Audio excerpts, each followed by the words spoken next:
Greetings everyone, please go mode and make sure everything's set up.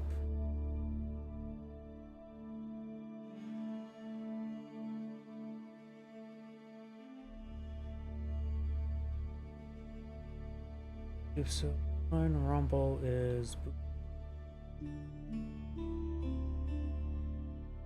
going. Give me another mode to check my other computer.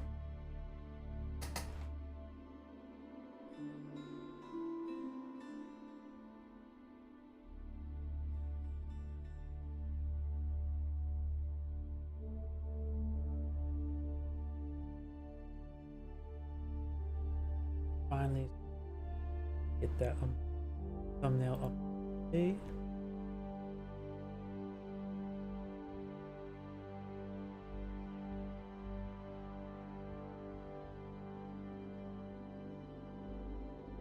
YouTube is Twitch is good to go. Looks like everything's good to go. So let's get. Oh wait, that's a modded map. Let's not do the customs.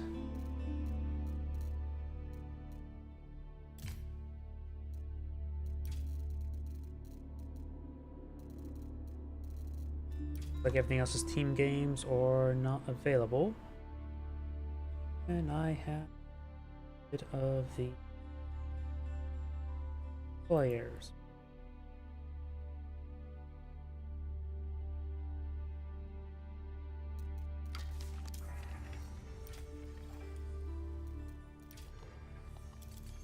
Hidden.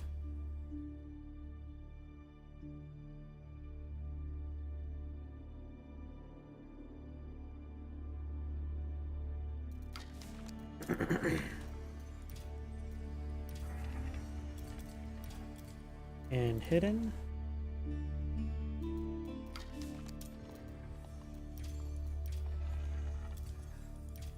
And here we go, got some replays. Too short.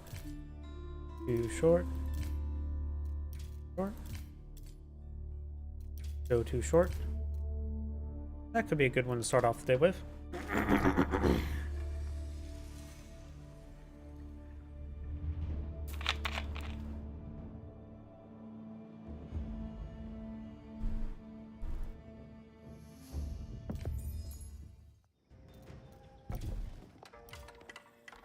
Greetings everyone, and Great here for another H-Pires 4 replay. Spawn bottom left side as the blue Chinese, we have MYI, Antotan. Spawn north side as the red English, we have SAS. He's merely going for some gold. Mining camp course being built. When it comes to map generation, neither side can make use of some sort of advanced berries, so the Chinese does have, of course, the increased drop-off possibility with the Imperial Official, who is not immediately building an Imperial Official like most Chinese do.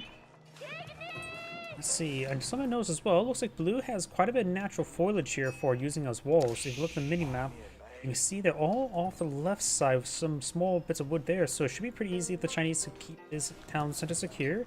Additionally, he has a triangle of small gold here. Look, a large pile of gold there, small stone here, and trade post back here. So the Chinese has a pretty containable town, potentially.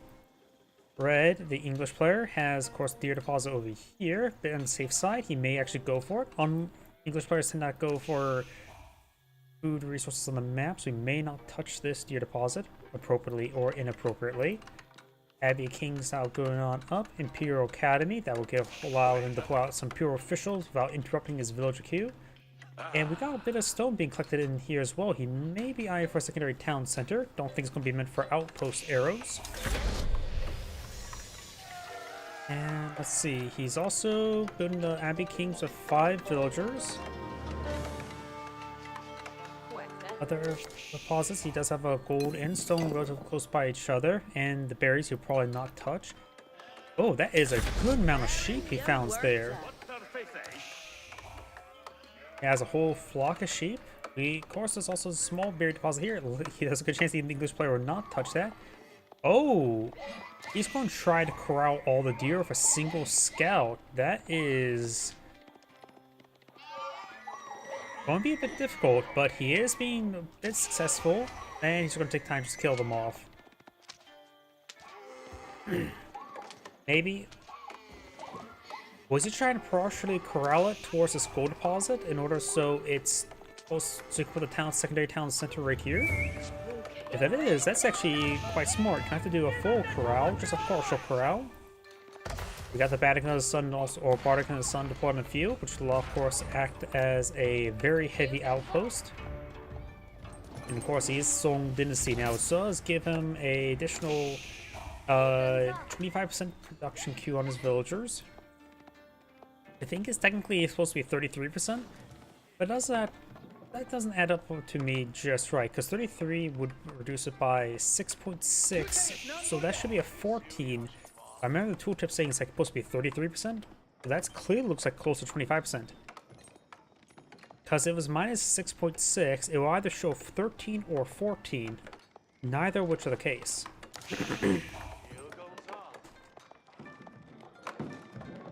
Either way, we do now have villagers being cast in this gold deposit. And the Bardic of the Sun does shoot himself some venison. And the scout does take a bit of damage there. The king does provide some health benefits. The NHS has been established, though a bit limited. And you probably won't have access to it, honestly, because you have to be next to the Abbey Kings or the king himself. And the king mostly spends his time not being alive, honestly. He could take time with the scout to torch down that wall segment. Does get a good stab there, unable to finish off the villager.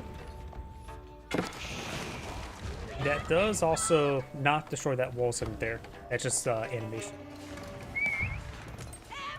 King takes another shot there. And now you got the scout receiving the health benefits. Vatican of the Sun reaches... Oh, does get out of rage there. And the king is getting hit there. You gotta be a little bit careful. It's sometimes in this engine, sometimes the fire does come outside of the actual range that actually displayed. If I remember correctly as well, based on my knowledge of Company Heroes 2, the range effect actually does not go out from the center of the unit, but actually goes to the point where the round comes out of the gun, or whatever fires projectile. In this case, it's probably from these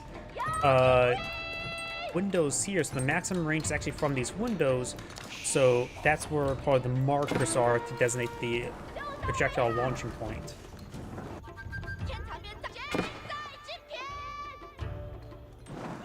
One way for the developers to fix this out is to the maximum possible theoretical range, you give it a false weapon that actually gives the display range, which is a dummy weapon, and then you have the actual weapon not have the display range itself to get more of an adequate representation. Now the astronomical clock tower being deployed field, so we've got a faster castle for the Chinese. English player has built a sound town center here, and just as I theorize, Red pushed the deer towards this future real estate option. That means the English player has 2 towns in the queues, while the Chinese player has 1 1/4. So the Chinese player and the English player's total villages are currently equaled out, so this does take a bit of time for it even out for the English player to catch on up. And the English player's almost enough resources to age on up, but very likely I have feelings going to go with the White Tower. We've already got 2 barracks ready to go as well. White Tower, of course, since it's a keep, it does act as all production structures, because the English keeps act as all production structures. I guess we'll have to wait and see. You have a good amount of... There's White Tower. You will have a good amount of barracks queues. You also will have a siege weapon queue, which can be very useful with the White Tower. But 2 barracks, actually, now thinking about it, it's not a whole lot. But then again, both players very passive. The village has been set ablaze. A single village can repair it up and put out those fires. Lancer deployed in the field. Chinese Lancer at this point in time is greater than the king and won't go in combat, especially when the king spent in combat so long, he has received 0 health regen. The king does move slightly faster than heavy cav, but eventually the heavy cav will get the charge attack. The scout may be able to interrupt the charge attack by hacking away at him, but they do move same speed and at least just draw some fire there. The scout needs to fall back, and now the scout is running away. The king could fall back partially to get the scout some health regen as they start running away. Got a pair of hardened spearmen now on the field. Another pair of hardened spearmen now on the field. I have a feeling the Chinese player will not go off a Song Dynasty anytime soon, since he does only have one villager queue, and probably not eyeing for Yuan Dynasty to get out the faster moving Palace Guard to blitz across the map. English players' man-at-arms will be great. Regular man-at-arms are greater than Palace Guard in 1v1 combat in Castle Age. English man-at-arms can be even greater with additional armor. Right now, the Chinese players pull a good number of lancers, and Chinese players are already going for some crossbowmen, which makes sense. You're fighting against English. The chance of fighting against man-arms are very likely. Additionally, it's been pretty common for English players to age up, go for knights as this, so crossbowmen, which will be very useful. You also have a single nest of bees on the field. Clock tower nest of bees are quite nice, having 50% extra health.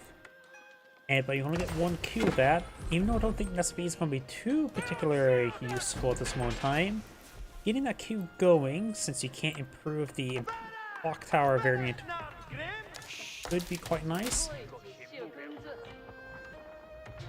Oh, either way, 2 relics picked up by blue, 1 relic claimed by blue, 0 relics claimed by red. We do have 1 relic within Sphere of Influence. Oh, and the last relic's down here. So blue will get 3 relics. Monk goes down. Both sides, knights and lancers, are going to be equal the entire game. There will not be any major deviation of the selecting research. Right now, the king does offer more health than a knight.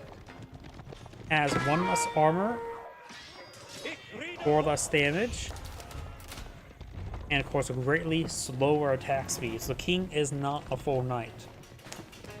Maybe one thing, I always think the Abbey Kings should be reworked a little bit.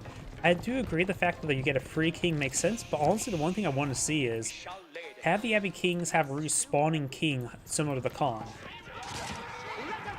And I think that would make it a little bit more longevity and a bit more useful later on to just get a free heavy cav. And maybe an Imperial Age research is like the rule of 2, so you get a high king and low king aspect, so you can have 2 kings that automatically regenerate.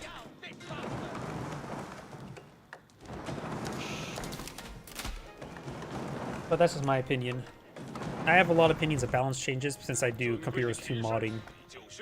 And so, in that game, I actually may implement my balance changes, as amongst all the other stupid stuff I come up with. Lancers push way forward, they will spot the gate. Number of spearmen there, and then looks like a nest of bees volley. Another knight upon field. He has not rebuilt his scout. These knights have 20 health. They should defeat the knights and kings still.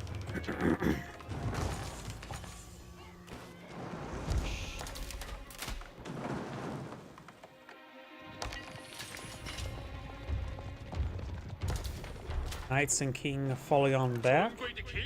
Now you have the palisade gate being repaired on up. Spearmen now pushing way forward. Doesn't get any stabs there.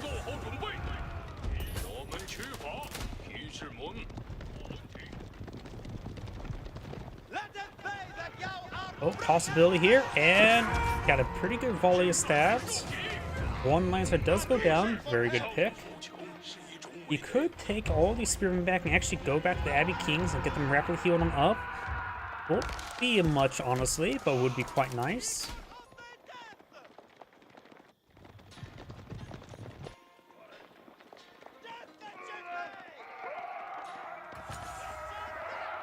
We do have a crossbowman here. Lance is still being chased by a bunch of angry men with pointy sticks. We do have an outpost here. Remember, English has the network of castles and citadels, not upgrade, but effect. Civilization bonus. No blacksmith research on the way for the Chinese or the English player. The Chinese player is going some basic range and armor upgrades. Crossbow down. Gets a free pick there. Very nice. I would say maybe gotta just peel off 5 of these spearmen. Just chase these guys to the ends of the earth, which is located right here. Oh, there's actually an opening here as well. Which the English player may not have scouted out that area. May have thought these trees go to the edges of the earth.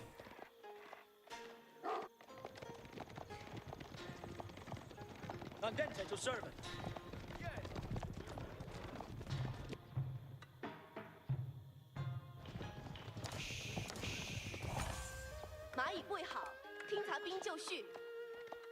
Scout slowly working away at that gate. Villagers are advancing, deploying out outposts and a mining camp. Not consuming this gold deposit just yet. So this is going to be more exposed, but of course, claim it now where you have the possibility, because we have good escort of spearmen.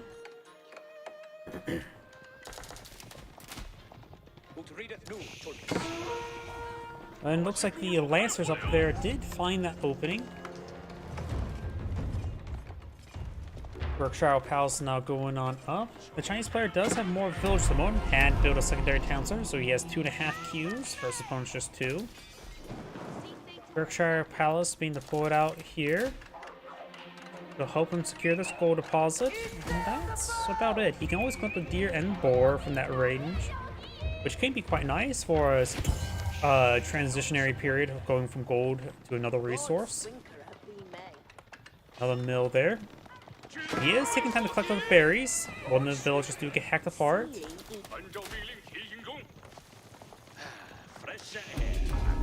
He does not have textiles.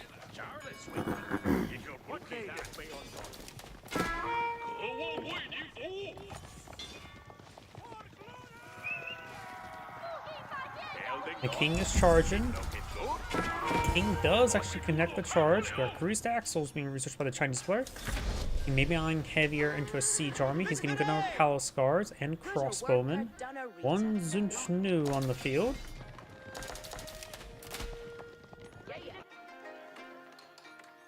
Berkshire Palace now complete. It will also help provide some protection in this region, not too much. Lancers now down. Walls. I was expecting that to be wooden walls when I looked at the mini-map, but they're fully stone walls.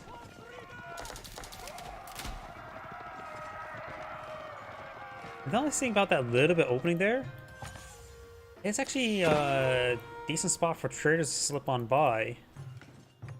The English player could eye for a handful of traders just simply to get a supplementary gold income, since enclosures can only handle so much, but he may just rely on the field gold before eyeing for any sort of traders. But honestly, just even getting a small round of traders can go a long way, but that is always an investment. Chinese players about ready to age on up. Got a line of palisade walls here. I'm thinking it's going to go with the Spirit Way rather than the Great Gatehouse, because I don't see stone. Nope, there's Great Gatehouse. Will be. Great Gatehouse is going up right there. Not in a assertive position, in a defensive position, which won't really provide that much influence, honestly. I think the Spirit Way at this point in time would be better than the Great Gatehouse. Got a single granary. What heresy is this? Most of the time you see a large number of granaries. You see all 3 granaries built at the same time, but no, just one. What heresy is this? Am I crazy? Because whenever I see somebody building a granary, it usually is at the same time where they build 2 other granaries. Usually they all get built at the same time. I mean, granaries are relatively cheap at... 150 is not too cheap, but it's not exactly expensive either. Different farms cost 75, and so it does take up... It's only costs twice the amount of 2 farms. I suppose granary, in order to make it cost effective compared to farms, is you probably need to build 10 farms around it, which is probably very likely.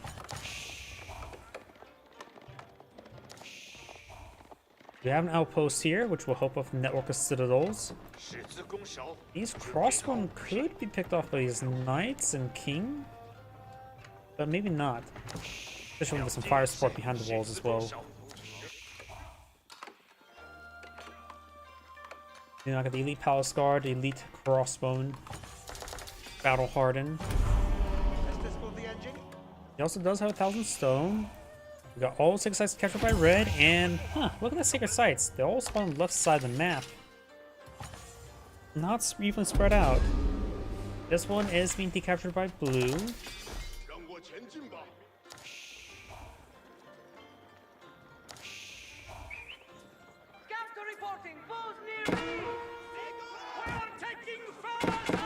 Outpost I'm going down.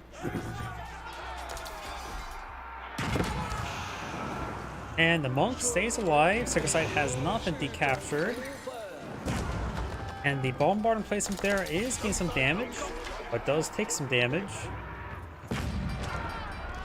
And getting some actually decent damage there.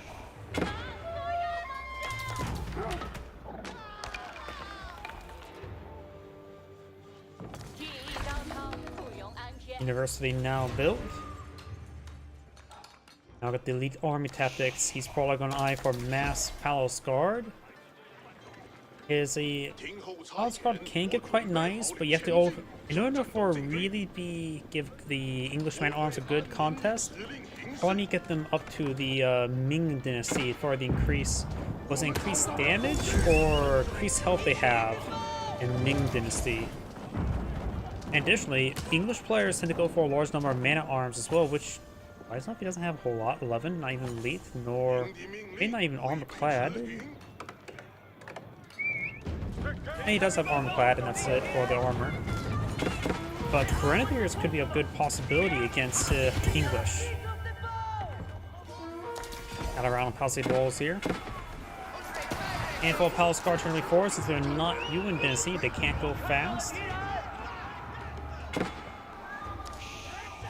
Got the various blacksmiths being researched now. The English player may want to go for 2 blacksmiths in order to get that research going. Looks like he does. We've got the military academies and the blooming tree.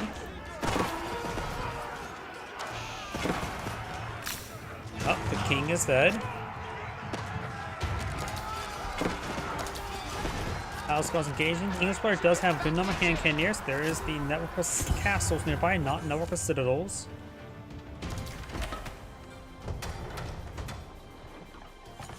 And now a keep being deployed out by blue, trying to secure up this gold deposit. Very nice. And we've got a number of villagers there. Ooh. Okay, they're pulling out bows and arrows with their hammers. Got it. I was a bit confused what was going on. But either way, those villagers are going to be hacked apart. English player does have a replaceable amount of villagers. Imperial Palace not going on. No, those put up the Yuan dynasty, and he can also get access to pagodas. He should either get those pagodas up and going. He does have a good number of relics that can get him some increase in income. Might as well go for Tithe Barn as well.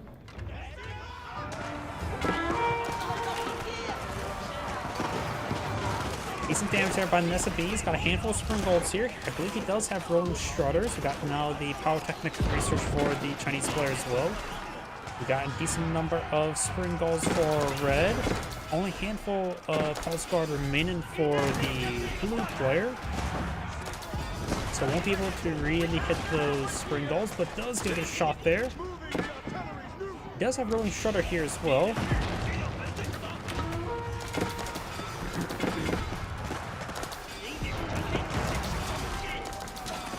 Good strikes there.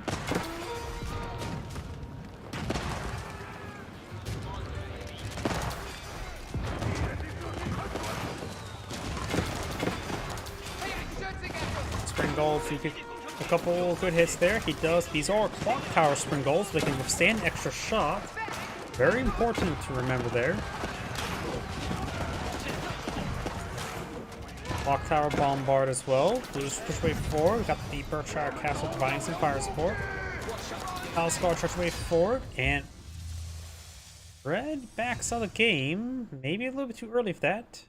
Either way, this is Android saying thank you for watching, and on to the next replay.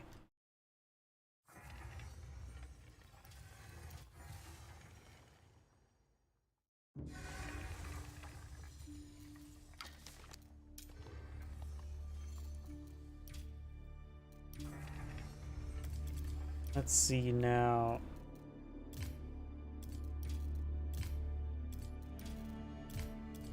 How was that replay? Oh, 44 minute.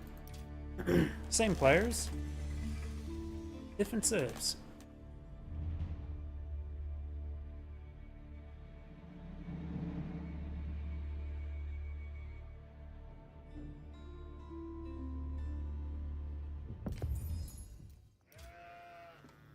Greetings everyone, and Great here for another Age of Empires 4 replay. Spawn on bottom right side as the Blue Molians, we have MYI Autoton.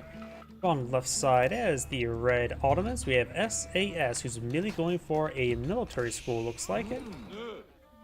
Military schools do cost 100 stone, 50 wood, so one round of stone there, which will give enough wood or stone for the military school.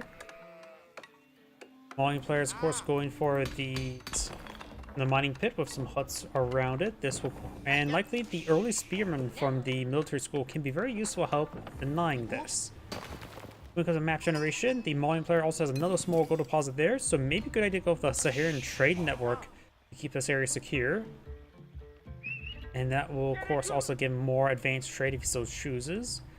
Additionally, there's also another small stone deposit over here, so he will have access to 3 easy, safe mining camps. This, is that enough space for a house? There might be enough space for a house there, which the trading post there could give credence to another reason why to go to the Sultani Trade Network. Diagonally go down to, say, right here with the trading posts. And there's some natural foliage for that. Yeah, I'm starting to believe not the Monster Quarry, but the Sultani Trade Network would be very nice. But in this case, he is going for the Monster Quarry. Of course, without full map vision, you never really know. Right side the map, wood deposit spawned a little bit backwards there, so he go for a really skinny base. Will be relatively safe. Got the twin minaret middle east point of view. I know also I've been seeing the Sultani Trade Network more often recently, but this will of course give me some good, safe food at home. Enough for what, 4 villagers? But the rate of 1.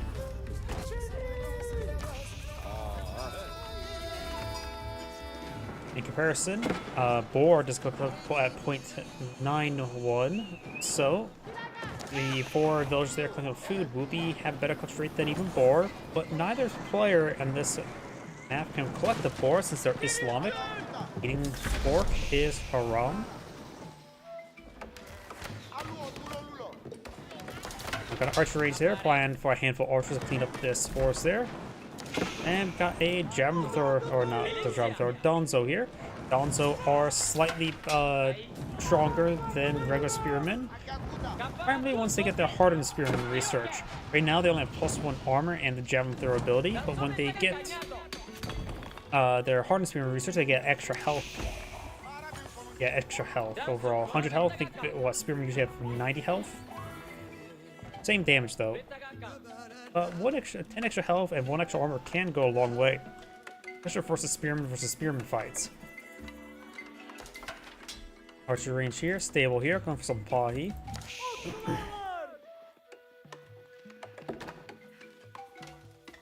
Military school, no additional military school just yet. Yep, blacksmith there. I was going to think it was going to be around here.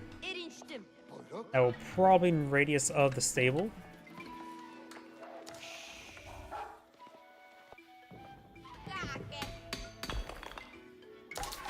Have another mining pit going on up. Since we do have a Ottoman player, let's back on out and select him. Let's see. One Vizier was just consumed, went for Anton Hill, got a whole bunch of sheeple. Huh, with the sheep rebalancing. Yep, looks like the sheep are still the same model. So the sheep rebalancing, this actually received a nerf.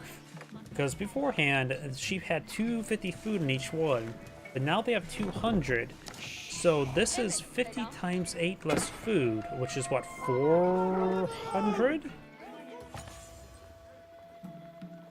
If my math is incorrect. Yeah, 400 less food. That's actually a significant amount. So this was actually nerfed in the last patch. I wonder if it was an oversight or intentional, because Ottoman's always been quite strong for free units. Spearmen do get a good volley there. Got a couple archers firing away.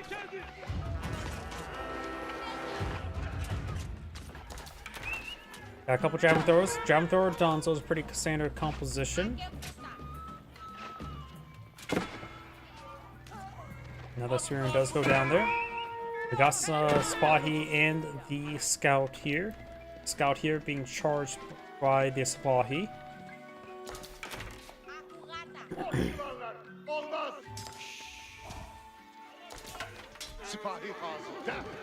Oh, he actually has the fortitude there to quickly kill the scout. Which makes sense. After all, taking extra damage from a scout is not too big an issue. The extra attack speed will result in you doing more damage you take. Now we do have a mill here going on up. Was that deer deposit corralled over here? Either way. Oh, that could possibly be the distance. Yeah, I think it was actually partially corralled. Not bad, either way. He has, of course, the 2 mining pits here. He has 1 outpost going on up. Doggo getting some bites.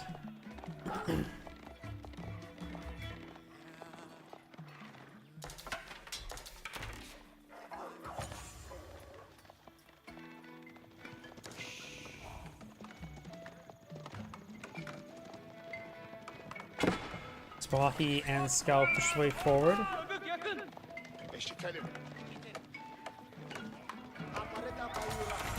Bit of damage there on that villager. One of those does go down. He has activated Fortitude. They only take increased damage from melee damage, but not from range damage. And the javelin throws from the Donzo are range damage and not melee damage. But they still do bonus damage against cavalry.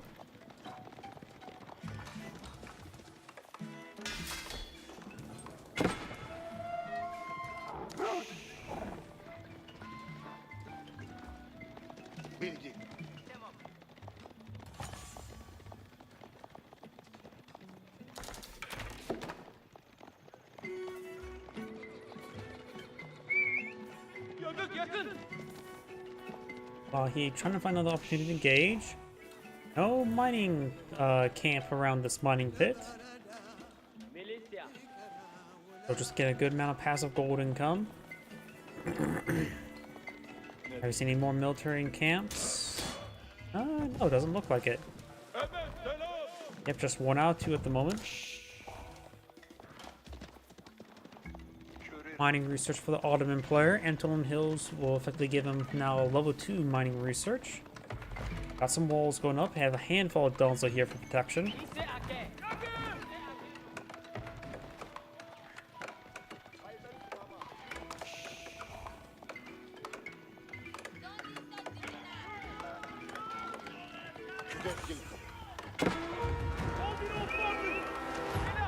One of the archers do go down there.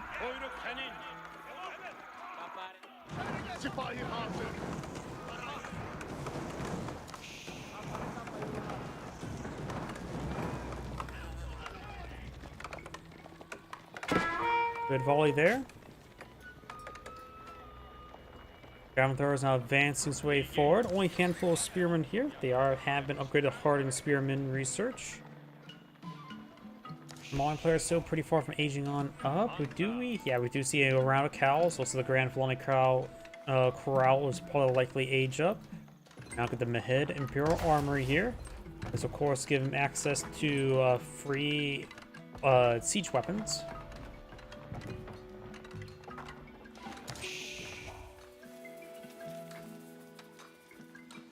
Stable going on up. It's not uncommon for Malian players eventually go for sofas.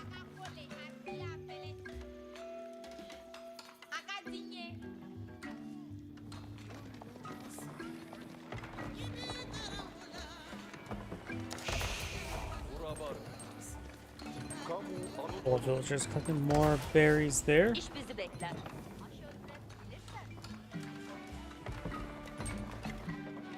Right now, it looks like the economies are quite even. They have similar villager numbers, so the extra mining pits are not being enough, as well as the extra cattle ranches for income. Granted, there's quite a bit of villagers also building here.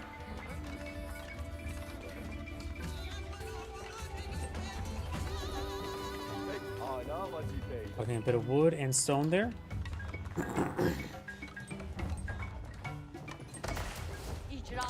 Got one idle villager here. Blue's trying to push his way forward. Blue does have a larger army when it comes to quality. Blue does have a higher quality. Imam there trying to grab some relics. He will die to a whole bunch of spears. Both throwing type and a handheld type. Grand Fulani Corral not being put on the field.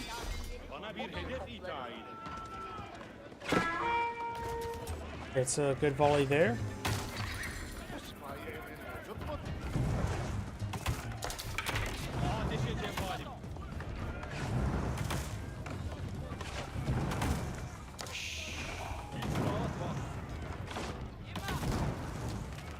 Palisade wall taking some damage. Archers pushing forward and does take a bit of damage there. Another javelin throw there. Does take out another archer. Archers are starting to retaliate a little bit.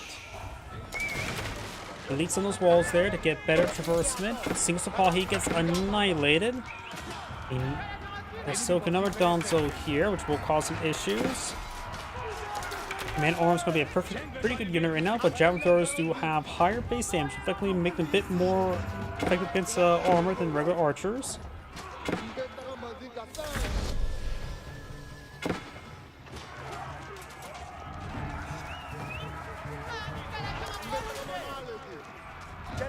Javelin Throwers getting intercepted by those Sipahi. We do have the Fortitude ability there.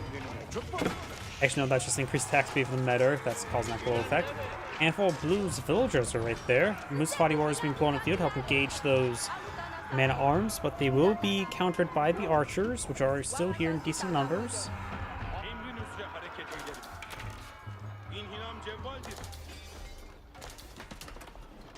We do now the veteran Sipahi research now on the way for the Ottoman. And we do also have the veteran Musavati warrior and the veteran, what's that? Spring Garden placement. Veteran sofa. I don't know why I always can never remember the icon for these sofa upgrades, because it looks like something more close to a man-at-arms or a Gilam.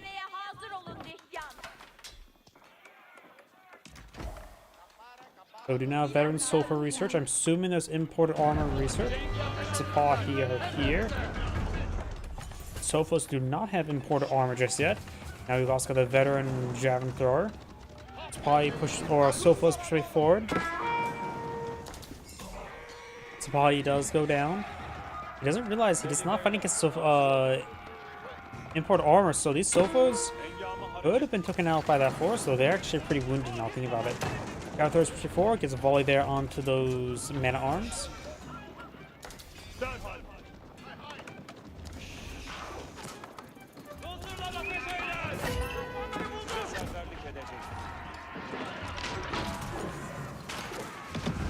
We've got a bit of damage there. Villager's trying to fall on back. He does go ahead and camouflage with the Musafati warriors, but there's no scout in the region to spot them. Maganel fires, does get a bit of damage onto the Grand Fulani Corral. In fact, there's actually not a whole lot of cows. I mean, there's some of those berries. He could perhaps migrate them to the deer deposit and to the berry deposit. But he does have alternative food sources for them to work on. Now it's looking good for the Malian players, trying to build some more infrastructure. Outpost firing away with a single arrow slip.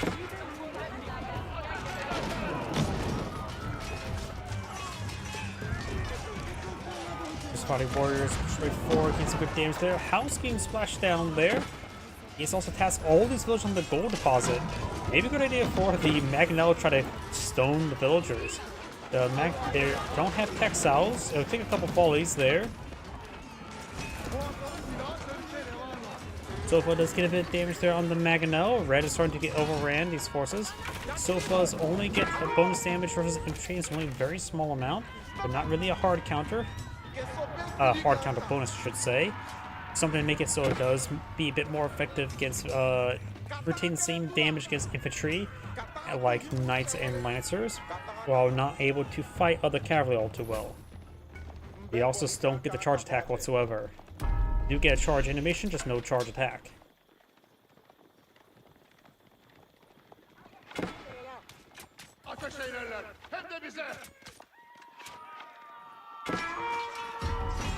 Imam getting hacked apart there. I wonder if he was just idle there. Red has claimed 2 relics and picked up a 3rd. Blue has claimed no relics. Does have Imam in the build queue. Janissaries being deployed in the field.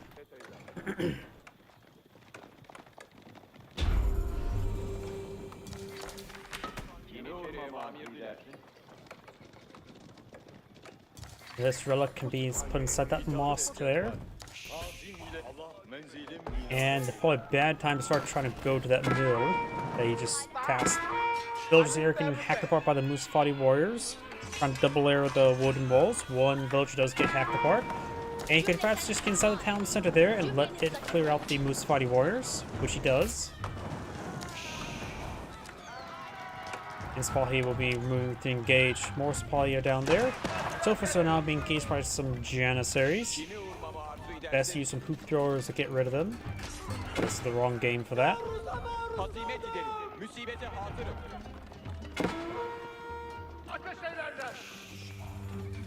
Spahi taking a bit of damage there.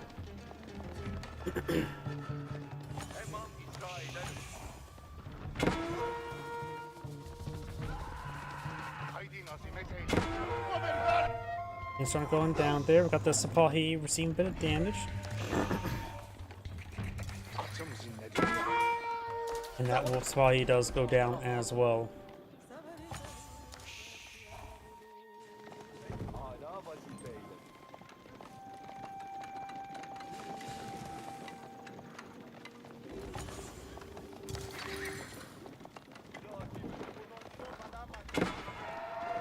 Sipahi charging against the villagers unsuccessfully.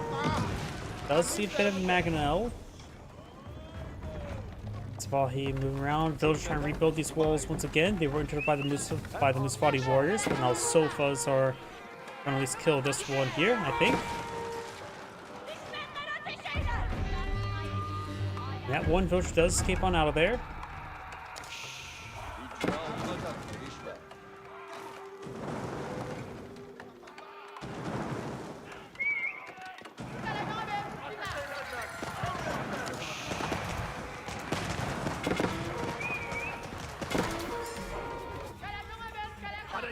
We now got these units pushing forward, getting some damage there onto those villagers. The Spahi. Fortitude is not activated at the moment, which is probably a good idea if the Sofa's hacking them apart. Both players still in castaways. The Malian player almost has enough gold age on up. Needs a lot more food. Bottom player has a bit of resource float as well, but nothing to age up with. Probably taking some losses here.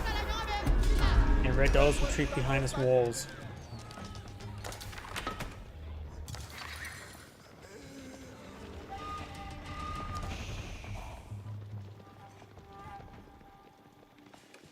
Oh, did he get Imam AoE healing? Let's switch to back and see the Vizier. We do actually have the Field Walk, the AoE healing for Imams. He must have did that to grab the relics. But at this point in time, the healing is being useful, but overall this upgrade does falls off pretty quick. Ideally, the things you want to go for is, of course, the fast training. And then you have one more point after this one, which I'm assuming is going to be fast training. Which, a couple good ones. Trade bags and the advanced companies. I don't think he needs the Janissary company. This one is probably a good one to go for. He does have decent number of military schools in the field. Whereas all 4 can get this age.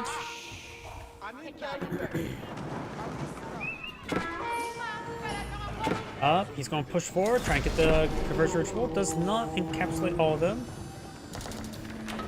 Does save his walls going down. Mangonel's creeping his way forward with these various units. Now got the Janissaries firing away as well, and the Sophos look completely trapped in there. None of them lived.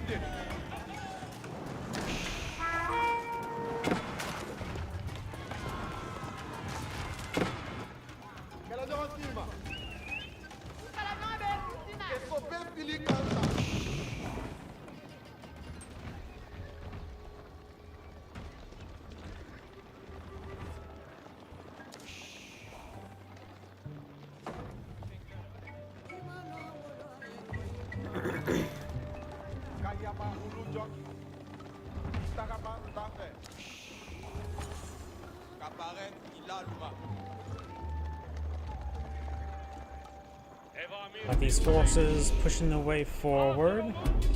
Imam here will probably go down.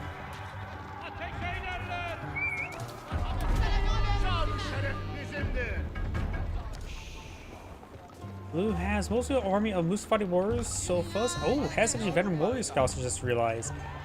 Veteran warrior scouts do, when they get upgraded to veteran warrior scout, they get the +9 damage against range, which will be effective against Janissaries, but Janissaries are also going to be effective against them. I don't think they're going to be useful with all the Janissaries in the field. The Ottoman players really had going heavy in the Janissaries.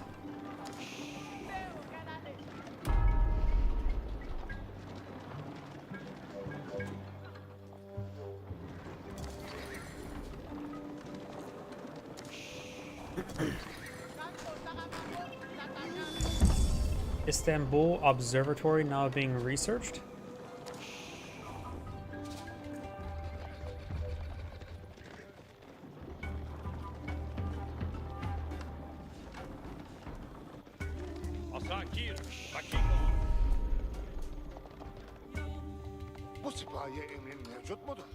You have a keep here. The keep is unupgraded, but still keep versus single Sipahi. Does he got that one? And there must be not enough space. Yep. Now looking at it, yeah, there's not enough space for a house. Sometimes the guy can never really tell. Bit of a shame there. He can always go for mining pit back here as well. I wonder if Blue's scouted out that region. Either way, there's a keep protecting that mining pit up there, so don't have to worry about that. And now the Ottoman player has aged on up. Malian player is very far from aging on up. Has not even only half the gold and nowhere near enough food. Well, needed well over 2,000 food. The Malian player may want to really dig in, get his economy going, and then age up. The Malian player does have a larger military force in the field. The quality is higher, only by slightly, and the advance and the elite upgrades start hitting, then the quality is going to be probably in favor of red, technically. We now got the Janissary guns being researched.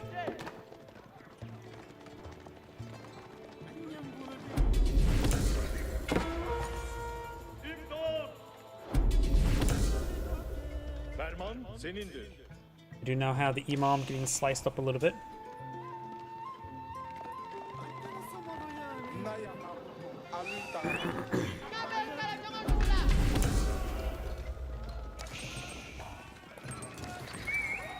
Sofas and warrior scouts.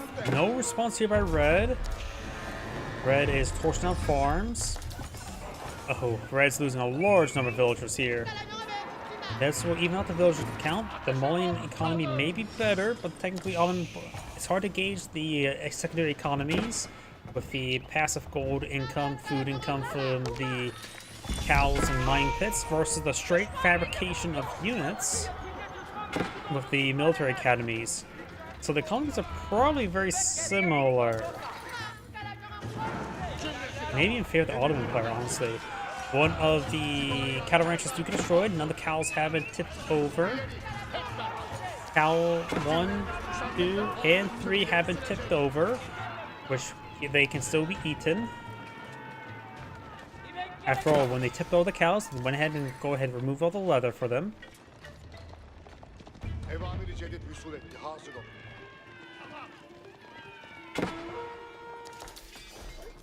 Get a bit of damage. I just thought of a really stupid quality life change they could do. They could make since all the animals have explosive flesh upon killing them, they could just make it so that, yeah, like all their skin gets removed.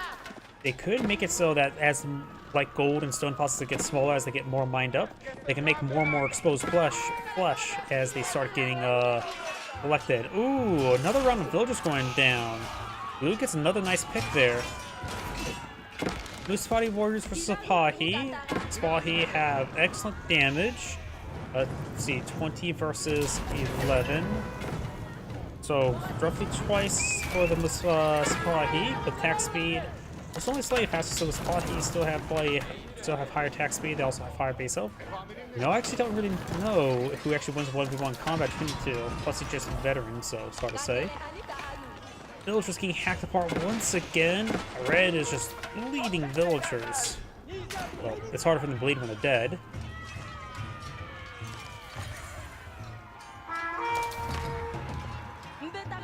One villager does escape an outpost. He is the only survivor of his family.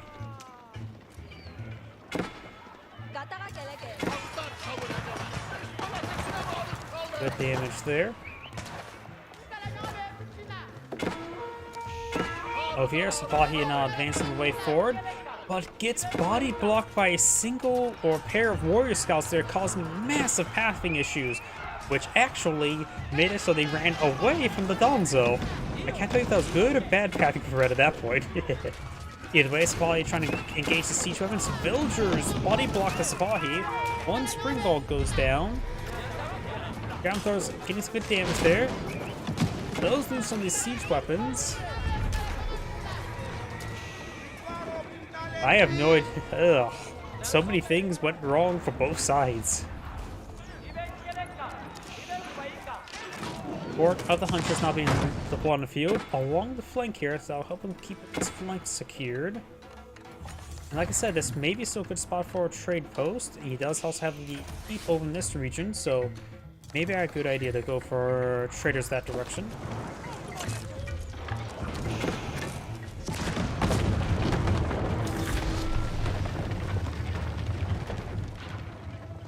Now we do have a red keep going on up after destroying the blue keep. This gold deposit has 7,500 gold remaining, so hardly any of the gold has been touched appropriately or inappropriately. We now have the Elite Warrior Scout research, which is an incredibly rare research, Elite Musfati research, and Elite Donzo. He's fighting against a good number of Sipahi, that would make sense. He is going to try to counter the Janissaries with these. Actually, no, he just made it onto the Elite Warrior Scouts just simply to be everywhere. Warrior Scouts have horseman movement speed rather than scout movement speed, so they can be very difficult to pin down. And Sipahi, they are a heavier but slower horseman. While they're still light cavalry, they can't move as fast as the Warrior Scouts,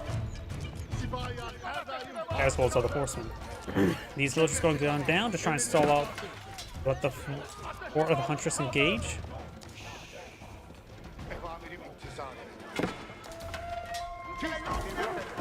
Over here, we do now have the Janissaries and Sipahi pushing way forward. More Sipahi advancing.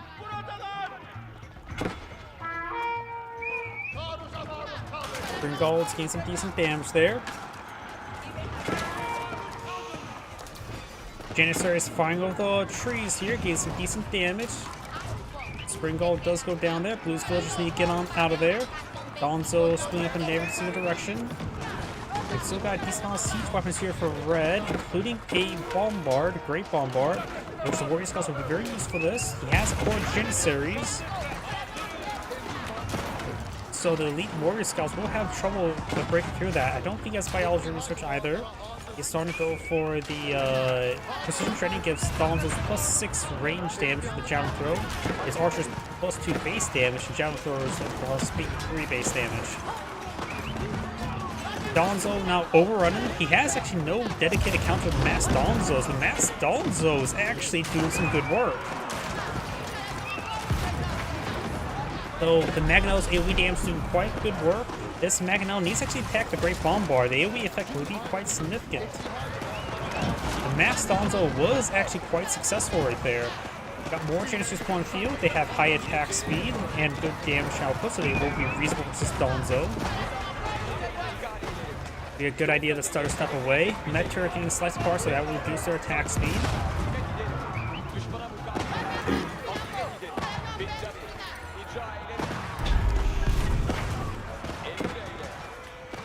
So we're going to stay and fight. Donzo's now starting to fall back. We do have a Culver here to counter barrage.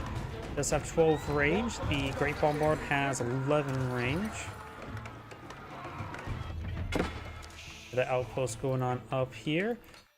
Mining Pit has 1,600 gold remaining. Fahi gets picked off a little bit. Got some villagers here trying to blow some more wall segments. We got some Mustafati Gunners on the field. Mustafati Gunners are just a straight upgrade to regular hand cannoneers, giving them +3 damage and the camouflage ability. Their cost is still 240, but more slightly favored to gold rather than food. Rather than cost 120, 120, they cost 110, 130. So very technically gold is a little bit more perishable, but still very much worth it.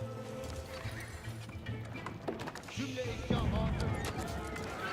got the elite armor Texan on the way for the Mauling player. Does that affect the javelin throw ability? We're at 1710. Guess we'll find out soon enough. Never really thought about it. Does that affect the javelin throw? Probably looked at 1.9. Janissaries took a pretty good volley there. Javelin throwers are good to counter the Janissaries. Janissaries have even shorter range than standard hand cannoneers. Javelin throwers have pretty good range at 6. And now with the precision training, they have, of course, increased damage as well. Culverins do pick off some of those siege weapons there. Reds keep taking severe damage. Imam's trying to heal up these units. No bowling or research. This keeps also has both its weapon placements going. And the elite architect does not affect the javelin throw ability.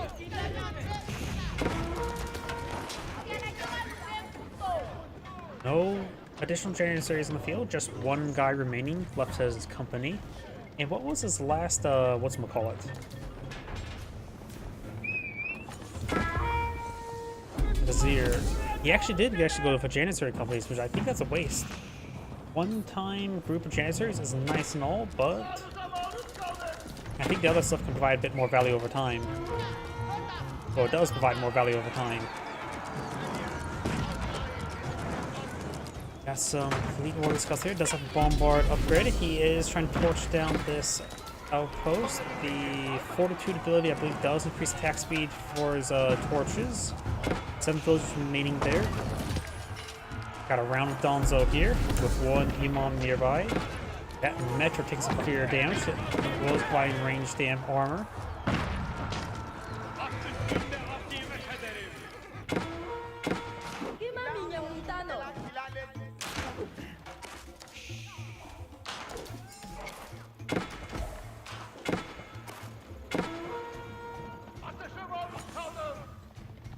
Sapahi now moving around.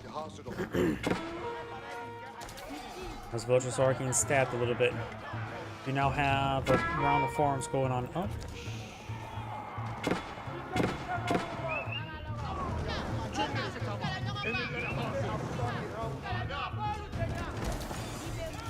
Cows have been set free. But the good doggies do not run away. Nor do they decide to play dead. Got 3 great bombards on the field, a 4th one on the way. Got the Biology research, elite mana arms research. Red has a keep here. Blue has warrior scouts getting sliced apart. Fortified outpost here. Going for bombard placement as well. Rolling oil here. You know, for some reason I forgot the fact that Ottomans can get cannon upgrades, just not on their keep. I don't know why I didn't think they could never get a cannon upgrade.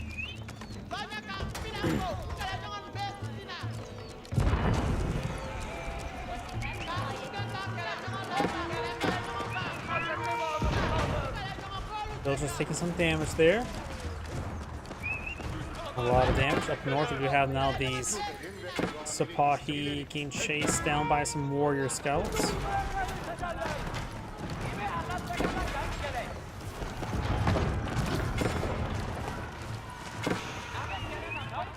One red's villagers to go down. Blue's at 99 villagers, now 100. Red has 120. And red will no longer have 120. Those villagers do get trapped and shanked.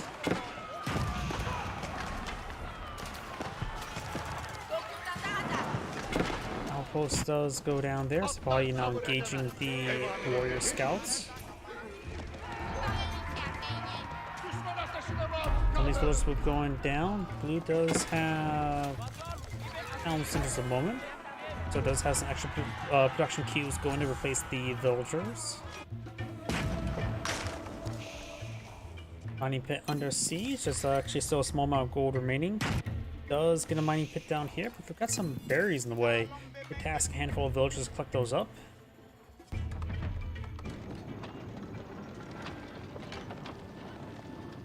Got most of the Donzo up army. Red has gotten all sacred sites there. More warrior scouts, more Musfati gunners. Only a handful of Musfati warriors.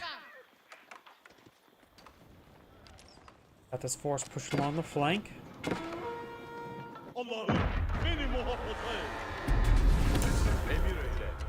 Trying to decapture this sacred site there. One does on the far side. Hope he just runs around for a sweet flank.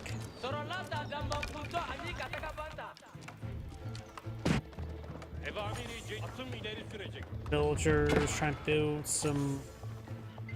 Oh, running away from all those Sipahi. Blue's on straight forward. Got another keep going on up here to secure the flank. Gonzo flanking. Does get a good amount of damage there onto those Sipahi. Villagers being retasked a little bit precariously. This is going to go not great for Blue. None of those villagers are going to go down. Plus just kept them nearby in the fort.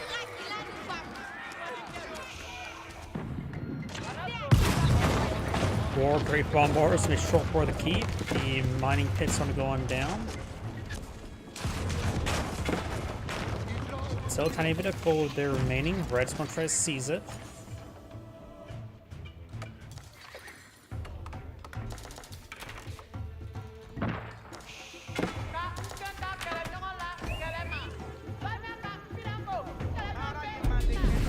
Now siege here for Blue as well. 2 Culverin, 2 Mangonels, Warden Springald, 2 Bombards. While Red just has great Bombards and the Springalds.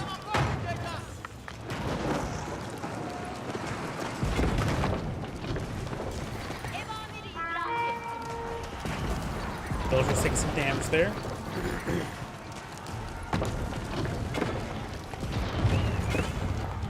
Does go down. Got some elite warrior scouts engaging the elite Sipahi. A couple of Musfati gunners being flanked. Got a number of spearmen here, elite spearmen. And of course the Janissaries. Sipahi now engaging the bombards. We're taking them out. Got some Musfati gunners to help them as well. The other bombard has gone down. The Mangonels take some damage. We do have the Fortitude activated there. Takes out most of the siege workers there for Sipahi. Lose the ground armor's going to get cleaned on up. The Ottoman player does have a small reserve of resources, while the Malian player is scraping the bottom of the barrel for the moment. Lost a good number of villagers, so he just has less economy.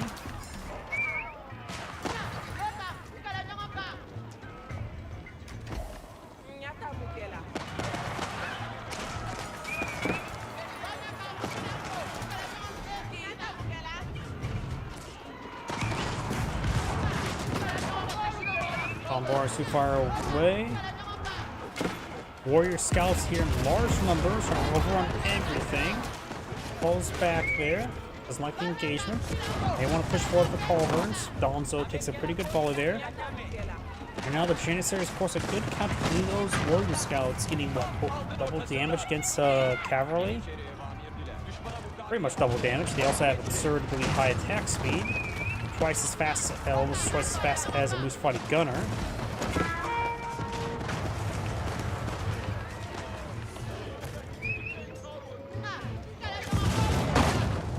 Infrastructure's starting to go down the Mullion player. Elite warrior scouts charging way forward. Will be intercepted by these various forces.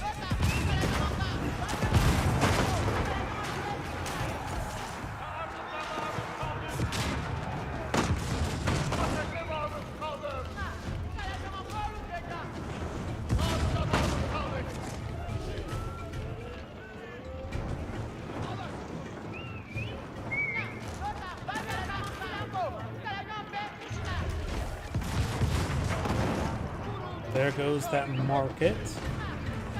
Blue's on the back foot. Blue does have a larger military force in the field, but most of Red's, good chunk of Red's army is locked away in the Great Bombards, which are annihilating all the infrastructure very quickly. 600-pounders tend to do that.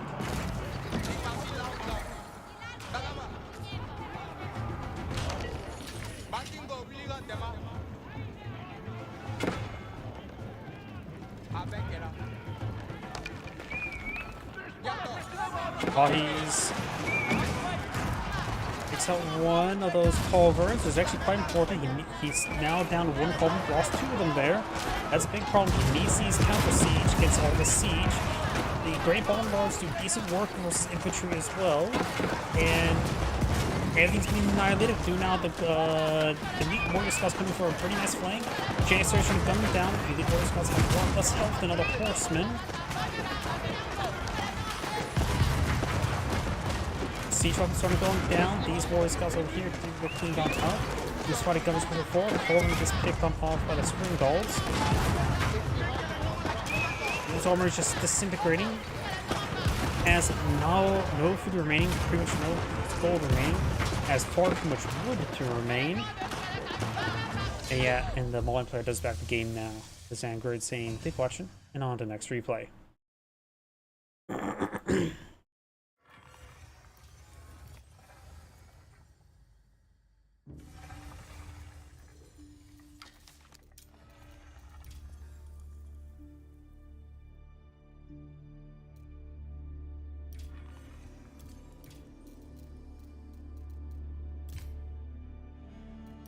Too short.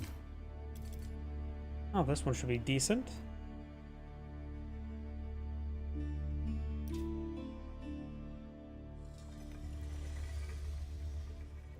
This may be my last replay for tonight. My voice is going out strangely early, so I don't want to overdo it.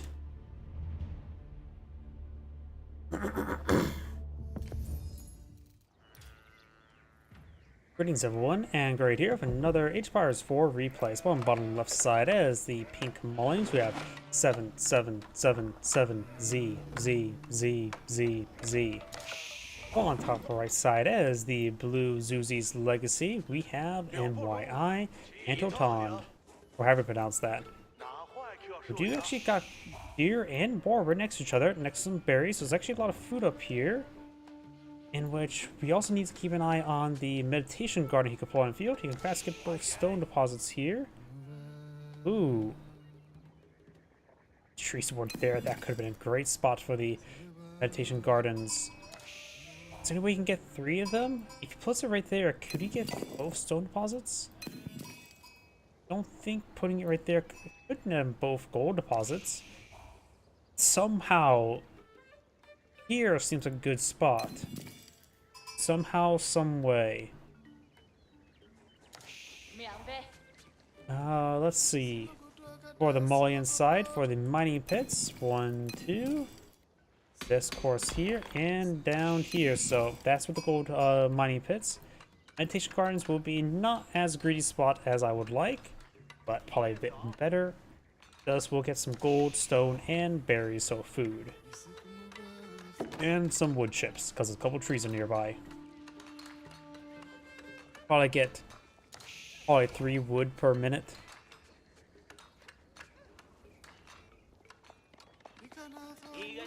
Got a good number of sheeple here.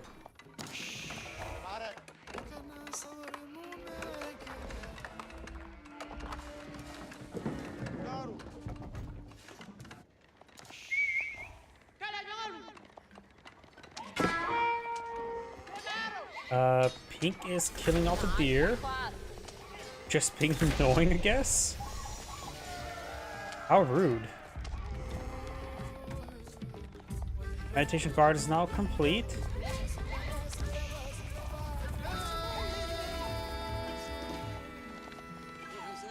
Will we get 3 or 4 wood per minute? Up to 3. And yep, 24 is the max, so yeah. You'll get 3 wood chips per minute. He is completing the secondary town center there. Wasn't paying attention to how much stone he was collecting on up. This is actually not a half bad spot for a mill. There's a pile of deer right there. A couple of them a little bit far off the side. I'll get some berries soon. Got the archer range now going on up. Monster quarry, that's pretty standard.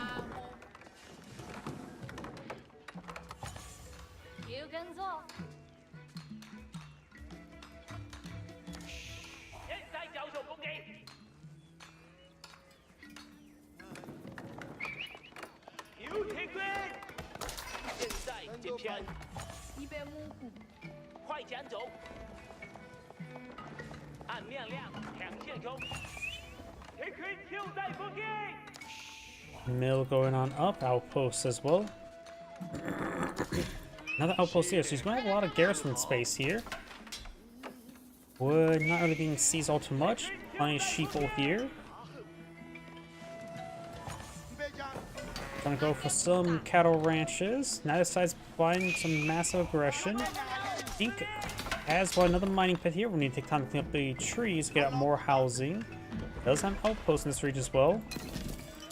It should cut down actually the gold collection rate because this does not get affected by the mining pit cut. So better push it forward a couple of tiles, but either way, got siege engineers. So Pink is gonna add some aggression.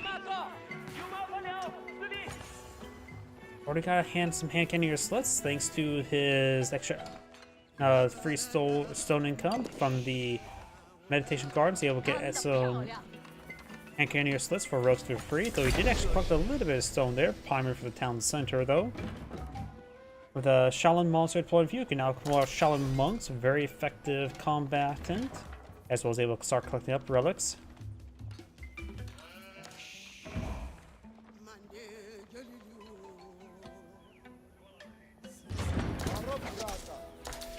Battery ram now deployed on the field. Survival techniques now complete.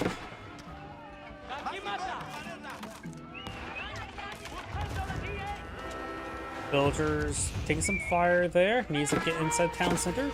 Losing a disturbing number of them. Does get the village there. This outpost will go down. Lancers move around along the flank, trying to find another opportunity to engage.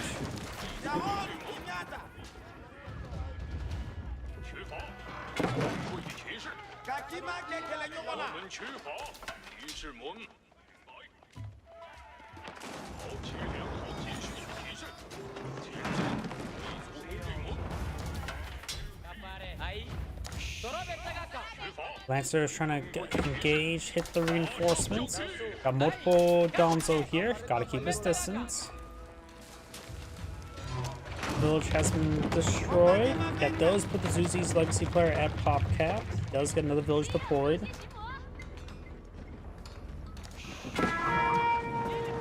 Villager is taking a bit of damage there.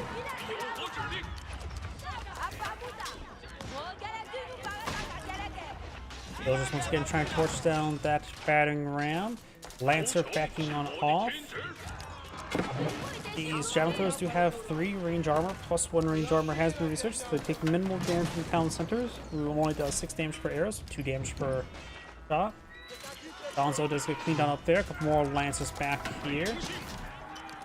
No Shaolin Monks have been pulled in the field just yet. I think a Shaolin Monk or two wouldn't be half bad right now.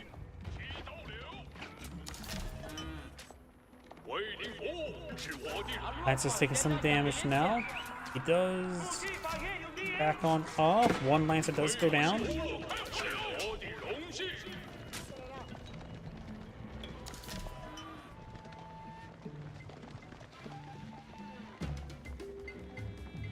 As the Meditation Guardians were not disturbed right there.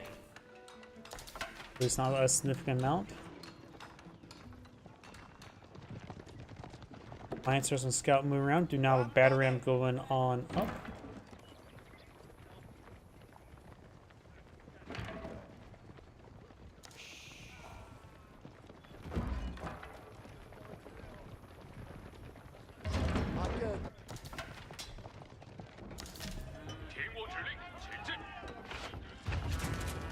Good damage on those villagers. Does lose 2 of them. Does inside the town center now. Got a nest of bees on the field. That will greatly help him out. But he is lacking any sort of escort. He does not have any early Palace Guard up on the field just yet. Nor does he have the regular Palace Guard upgrade on the way. SB is taking some damage. Villagers backing on off. He's losing a good number of villagers. Battering ram engaging. Lancers find an opportunity to engage the battering ram. Villagers sneaking inside the town center. He's trying to clear up the SBs. He's losing a good number of villagers here. It's going to be a big problem. They added an explosion effect in the sound effect. Either way, he does unsuccessful there with the relic conversion.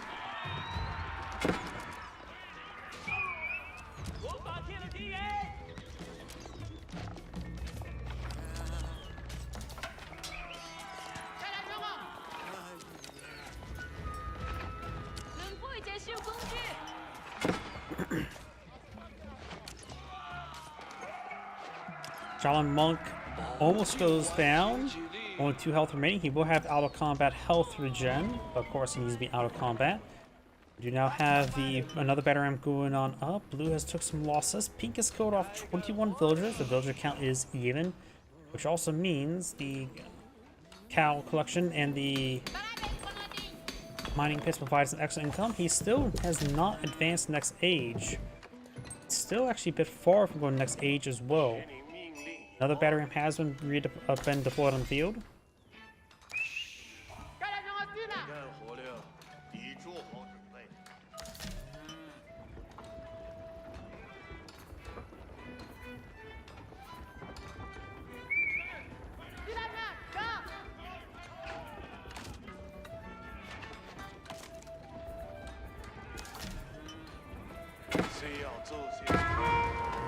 SBs, we get a bit of volley onto that battering ram. One villager is being tasked to repair up the town center. Good damage from the battering ram. The SBs do siege damage, so they are reasonable versus battering rams.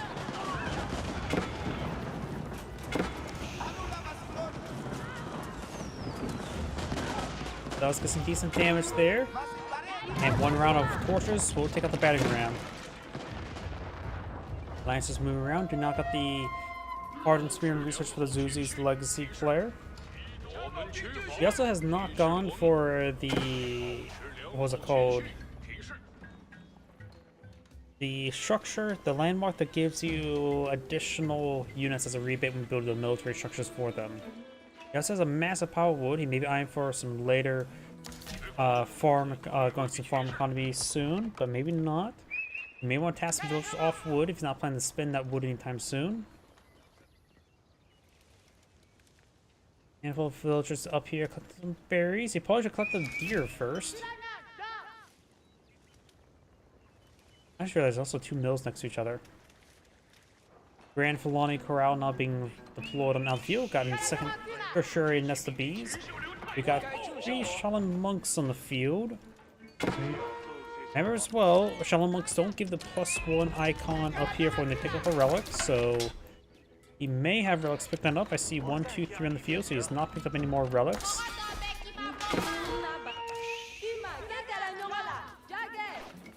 There's fighting warriors and units trying to engage. He could aggravate Pumbaa there.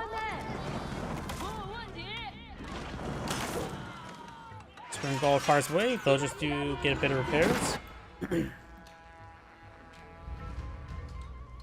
Grand Fulani Corral not being deployed on the field.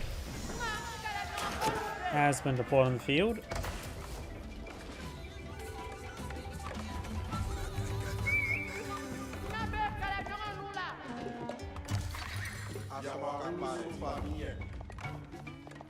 Another round of sofas. 许你命令一出，该干活了。建筑与安全，看着不错。 Soldação, a Lu e a Kirito sai. 我们是遭到彻底。他应该。 Yamahulu Beyenya. Sofas moving around. I find opportunity to gaze these villagers. Good number of villagers here, not enough room to store them all. Has only a handful of spearmen nearby. Does get inside town, so it does lose some of those villagers.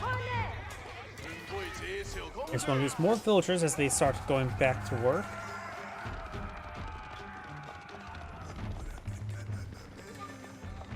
Importer armor now complete.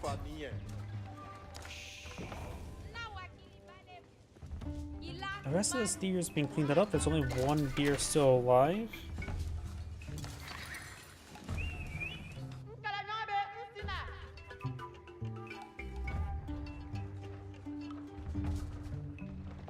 Boji, Nafa Beyina.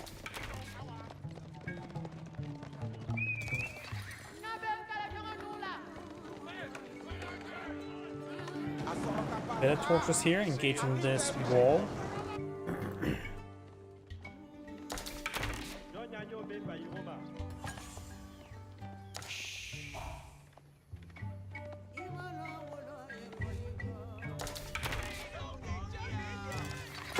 Does get a good stab there.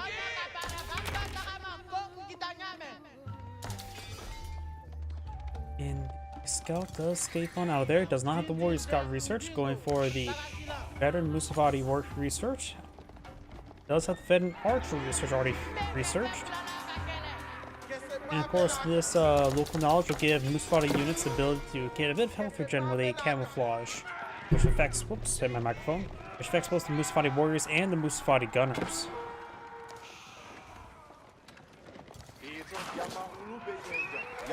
Villager will get impaled. We have a fortified outpost there with the swing on placement. Sofas do not intercept those nest of bees.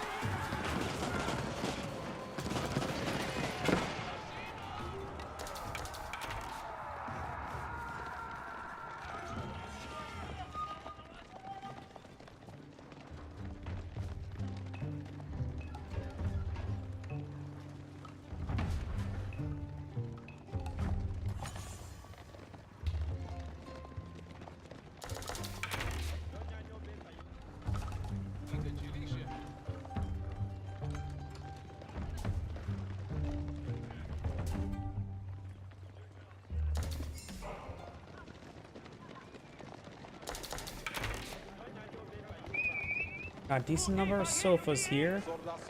Archers, Musavadi warriors, couple of Donzo. Donzo not Archers still just hardened, no upgrades on them, not eyeing to really continue them all too much. And we got 4 of the Hunters now being deployed in the field. Battery ram pushed way forward. These villagers are getting hit. And the battery ram will make short work of the outpost. And the battery ram show moving forward. Pumbaa's a little in the way. Those nest of bees do miss. And only one villager does manage to escape on out of there. And immediately went back to work and gets killed off. Before the Hunter's almost complete. Now got the poison arrow research. Notice this opponent's going for a good number of spearmen and the whatchamacallit, nest of bees. So the archers will be a good counter to the spearmen, though the nest of bees will be reasonably effective versus those archers. So may want to mix in some sprinkles. Temple of the Sun now being researched, so the Zeus's Legacy players aging on up.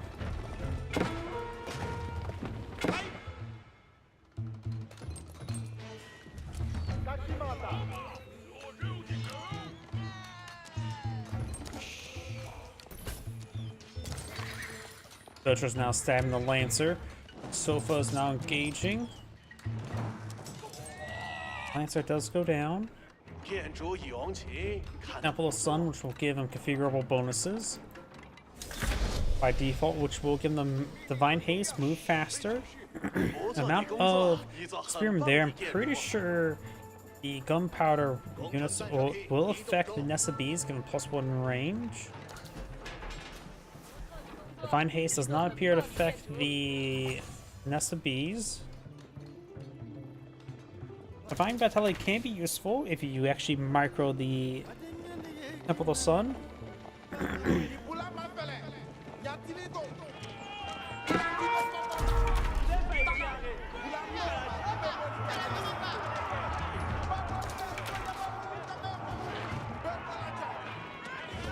Nessa Bees do find a volley there, some splash damage.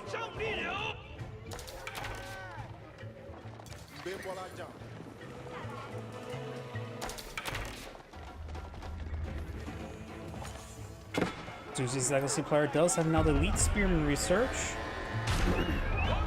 One Shaolin Monk on the field has 3 relics, so enough for 1 for each pagoda. Nessa Bees does take a pretty good hit there. Does take up 1 of the Spring Golds. This Colvins takes some hits, does not have the Rolling Shredder to engage it. Lancer charged way forward, Spearman advancing. Nessa Bees hits that Monk there, can slow down a little bit. Colvin does go down.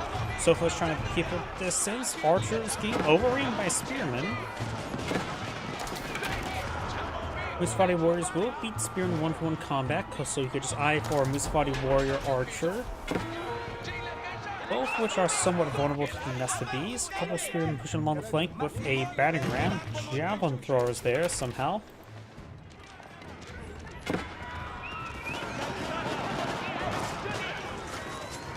Musafati Warriors engaged by the Spearmen. Got a number of Nesta Bees.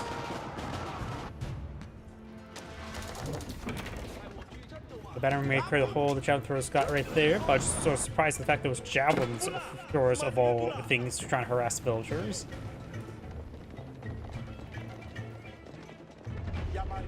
Sofa's a little bit wounded. Rolling Shredder research on the way for Blue.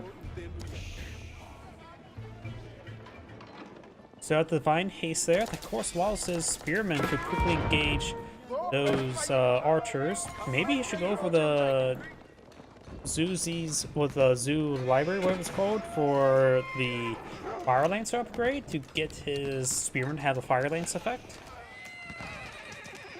Be a little bit stupid, but could work. Divine Haste to let them close distance and then explode on his opponent.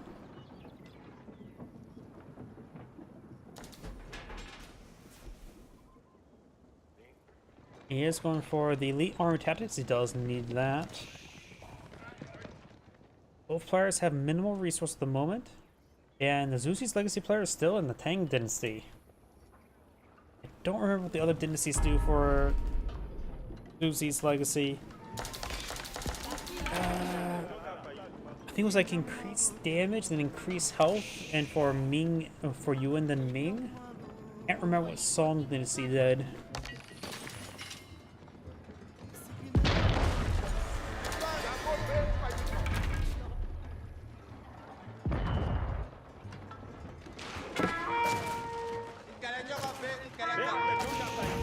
Good pick there. Culverin gets a good counter attack, but definitely in favor of good cost-effective trade for Blue.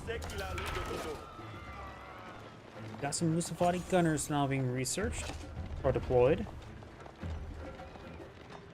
And the Moin player is at pretty much a pop cap. We'll get some more housing. Jangan Tower. Yeah, that's the rebate landmark, the H2 landmark, so he will progress to Song Dynasty.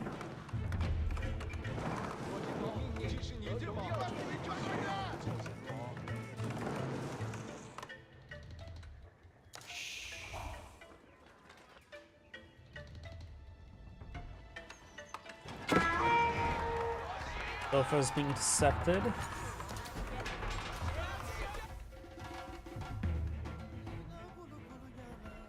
One player now has a small float of resources.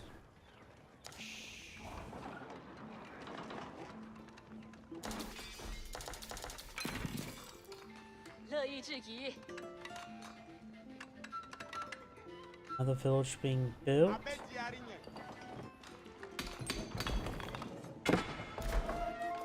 Then needs to clean up some trees there to get another house. Looks like the wolf, wounded wolf there does get some bites. He does not get put down. 乐意至极。我 Ka ilame ila sagoli muna parod. Ula noma mbe bolika nyame. 很好地完成了一个工作。 Sofa's now advanced way forward. Does get some decent damage on the villagers. Some do escape from the village, but not all. Ka iya tiri ka pare. Zila kana tana mo telunye. Good damage there. Aluta. Be nyogona. 收到射击， Be bolajan. 被抓卡塔了，赶他们出来不战斗。 Outpost does go down there. Currently, right now, 2-6 sides captured up by Pink. The Spear will be picked on off. Maybe gain at least the Yuan dynasty so you can get out more pagodas. But more Shaolin monks would be half bad. Shaolin monks are quite nice. They will help him counter out the archers. And they, I think, will beat Musfari warriors in 1v1 combat.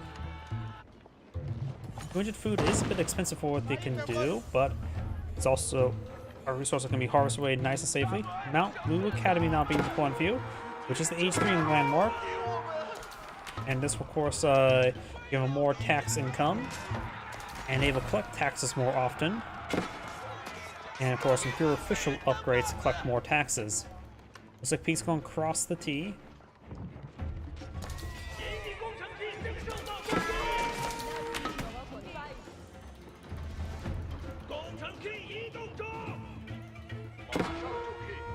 Mbe kele nyogola kimato. Local doggo getting some bites there. And this other villager will go down. 胜利！ Matingolu lao lo pareta. Various research going. Trebuchets siege and way against this fortified outpost. Full set of ablaze.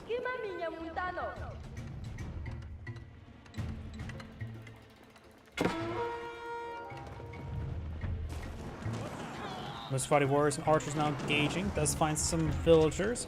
Those trying to build out a keep here. 别干了，出来了，出来，出来，出来。 Spearman's charging way forward. And does get the full surround there onto these archers and will take them out. 很好地完成了一个 The keep has been built. There's a bit of stone there. He perhaps can reinforce his walls with some stone walls. Pink's also now keep inside of the map. The imams are not on the sacred site there. He's pushed forward a little bit.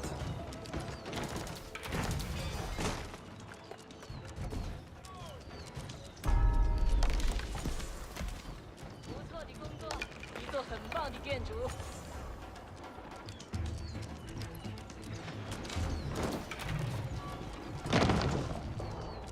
And now we do have the Imperial Seals. Yeah, I don't know what Yuan Dynasty provides. See here, these guys are not, the Spear are not affected by the Yuan Dynasty. Oh wait, got Divine, no, we actually got the Divine Defense there, which does give him +1 range on the Nest of Bees. So now I have 9 tower range, as opposed to 8. 6 side victory now on the way. This town center is set ablaze. Inca slowly advances his way forward. Takes out that outpost there. I think that was upgraded with Spring Gold. Wasn't bombard, wasn't of course fortified or arrow slit.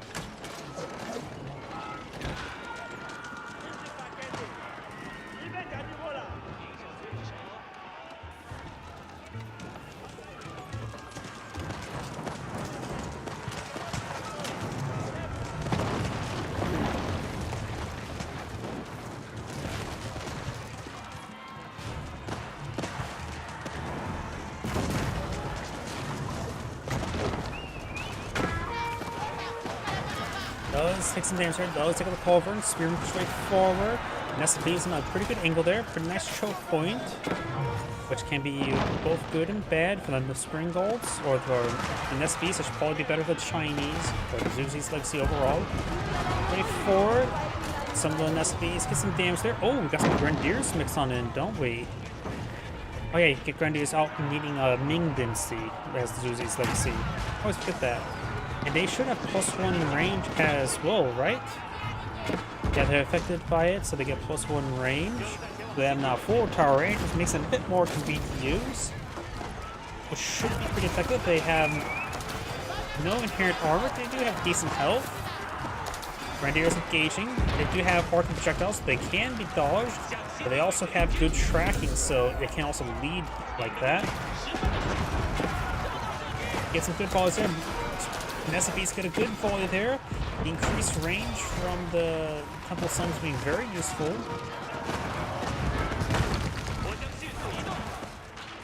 Some are falling back now. Yep, I think the Yuan Dynasty or units just cost cheaper.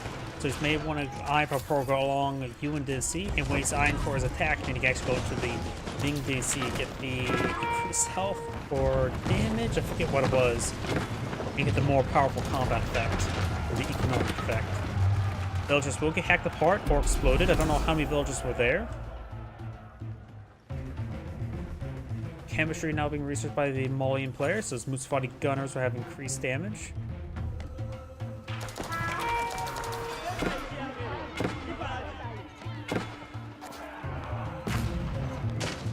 Nesta does goes down there. He has down to 2 Nesta Bees. Palace Guard does go down. He does have Palace Guard on the field.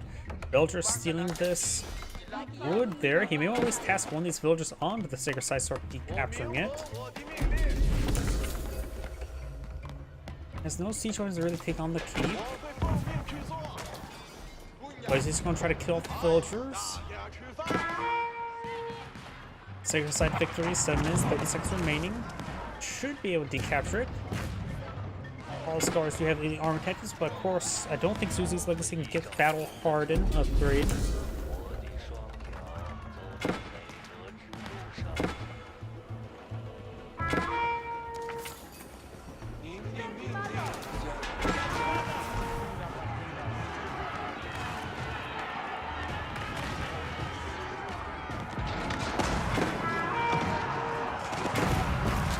Does get a good hit there on the Mangonels. Nesta Bees do go down. Spring Golds ripping apart these units. Grenadiers gains good damage, good AoE damage. Poison Arrowed Archers will have a bit of trouble. They will force out range. They will get a bit of damage over time on them. But they're getting splashed up a little bit. One range difference is easily being overcome by these Grenadiers.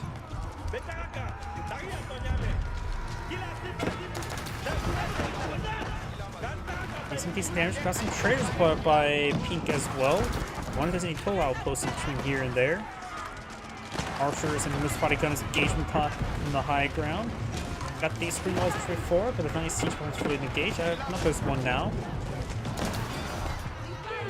That Mangonel looks like it didn't do much damage there. I thought that would have been a bit more effective. The group of villagers get knotted by grenades. These guys just getting way too stacked up against these grenades. And a lot of damage there. Some of these grenadiers are getting distracted. Just make sure you target towards units far away.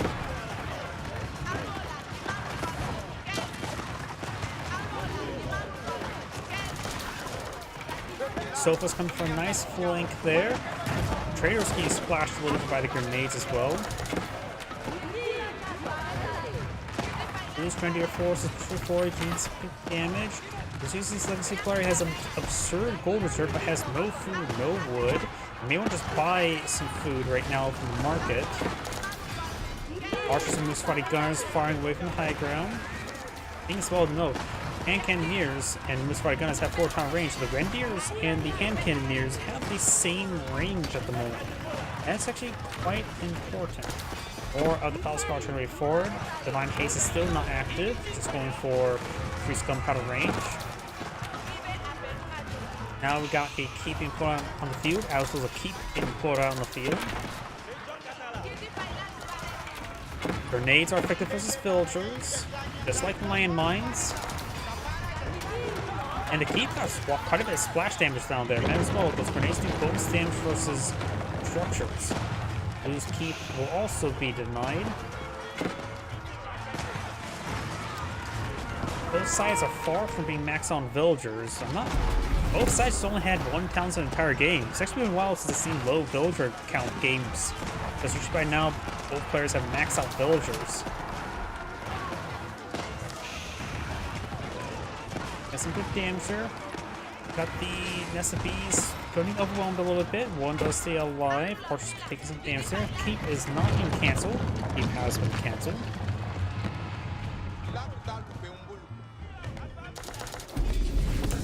And the Sacred Site has actually not been captured just yet. This will pause and reset the Sacred Site victory. He's also going to move up north to cover that Sacred Site. Those Foddy Gunners, some are camouflaged the moment. Maybe from the 4 of the Hunters, actually. I see some Archers camouflaged there as well.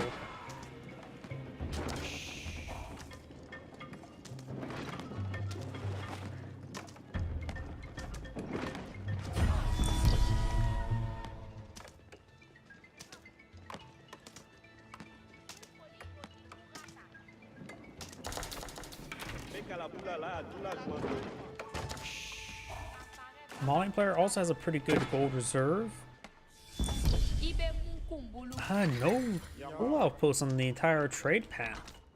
That's been an oversight. You can get some pretty nice traders to get plus, what, 40% more effective traders, because each toll outpost provides...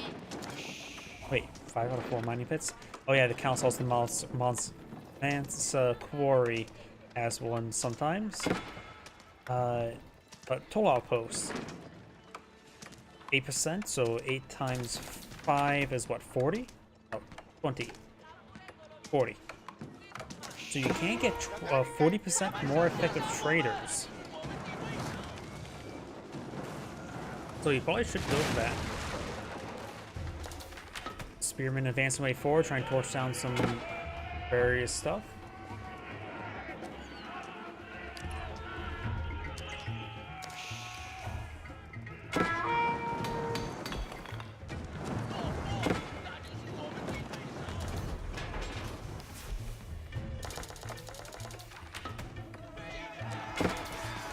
Villagers going down there. Some traders are getting hit. Got more villagers over here. Malian player has spent a lot of his resources. Has a small float now. Susie's legacy player has plenty of resources. Still, the Yuan dynasty could advance to the next dynasty. Now, of course, getting some access to some very powerful research.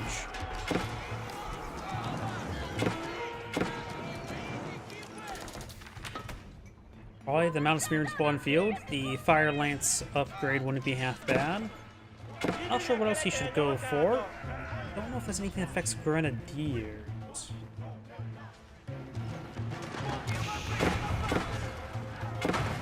Osgard charging the way forward. Seeing his opponent has a whole bunch of units that are not countering cavalry, so you could go for the Imperial Guard and Yuan Raiders. Either way, Colburn does get Heckpart there, does get one good shot under the bombard. He does also get +1 range. Grenadiers are a decent counter to buildings. They get +20 damage versus buildings.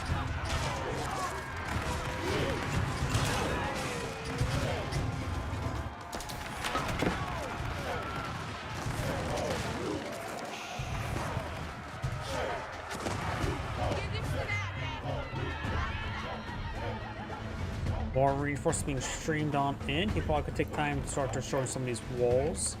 Don't know if Grenadiers can take on walls. Never tried. Don't see attack order, but I don't see the attack order in the cannon. Units now push down to this keep here. As Bombard sees some fire, Moose Foddy Gunner to show that scaffolding who's boss. They're just getting hit over here as well. He's forced to abandon this region. This will help deny the trade here as well. But open up this area and start going for this bit of trade. He does have a keep in this area. The peak could divert what remaining traders to that short path. Won't provide him a great amount of income, but provide him some income as opposed to no income. Are there even traders alive anymore? Yes, he has retested traders. Yeah, 31 gold. That's not great. This outpost here may spot all of it, but may be destroyed before that point in time.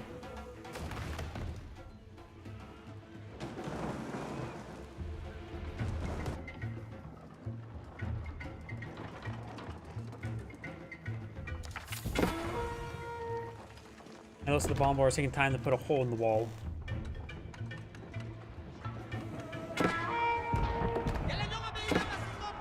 This Fighting Warriors camouflage way forward, gets a good ambush there on the Palace Guard.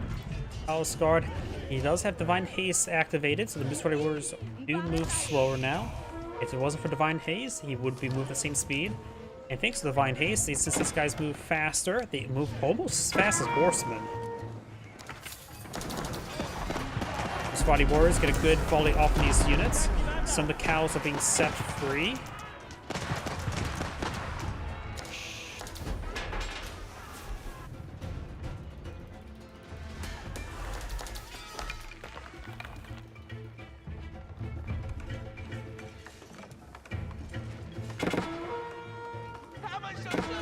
Some spearmen now intercepting these traders. Luso's pushing forward. Some Mist Fighting Warriors there for defense. Quite a bit of a hole there now. He's putting more holes in the wall.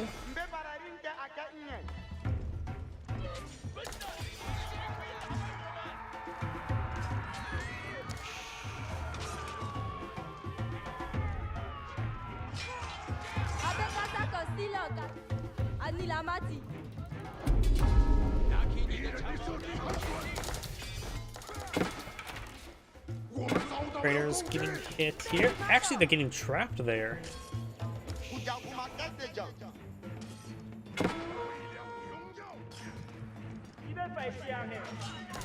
Fighting Warriors versus Spearmen. I think Spearmen should win out since they have larger numbers.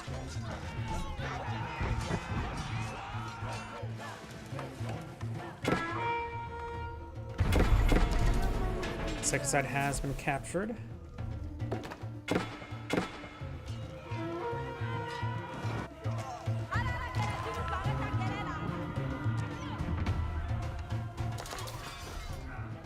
And being pursued. Yeah, he could.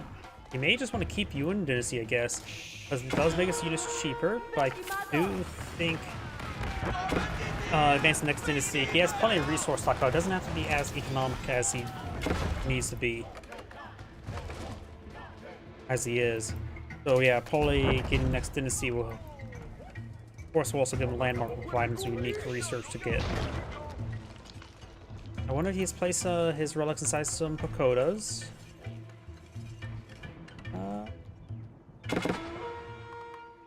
Don't see where the relics are in general. He has 100 stone income, he may have.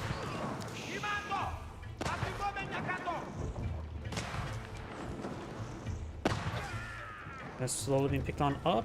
Pink is now eyeing for a counterattack. Blue has plenty of resources to throw at his opponent. He also has a pretty good build queue going to replace his losses. Additionally, both players have below 100 villagers, so both sides can field quite a sizable army. Both players have pop capped. Got a decent number of Grenadiers. They do siege damage. They do full damage to these battering rams. These battering rams getting annihilated.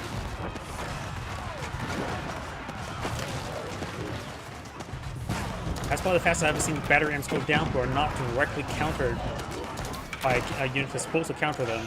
Either way, pushing forward, Mangonels get some good damage to the Grenadiers, but thanks to higher health than even Hand Cannoneers, they can extend a bit of volleys from the Mangonel. He's starting to fall on back, took so many losses there. Has some healing units, or healing effects there on his Shaolin monks, who can resist range damage when the ability is active.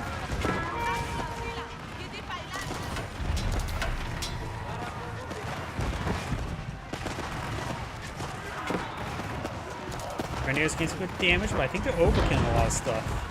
He needs to make sure they're not hitting all the same target. And block hit the targets at single targets. They have a lot of AoE damage. Got some Mustafati Warriors engaging the reinforcements, taking out some of the bombards. Grenadiers support starting to going down. Yeah, so Divine Haste active, not the increased range, but could have made a difference.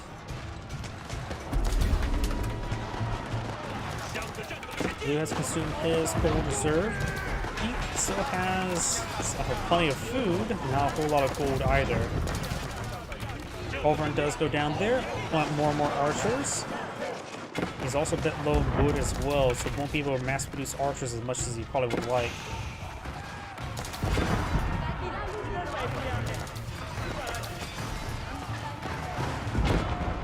Good dancer on those archers. Got this landmark now down. Bombards and various assets to record. Take out the Manticore. All three. Oh wait, I just realized all four of his landmarks are right there. So he's probably getting annihilated by the bombards. His archers simply can't kill everything quick enough.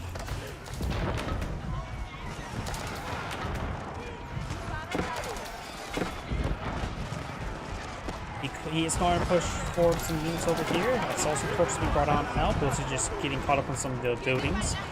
Shallow monks getting some decent damage on the archers.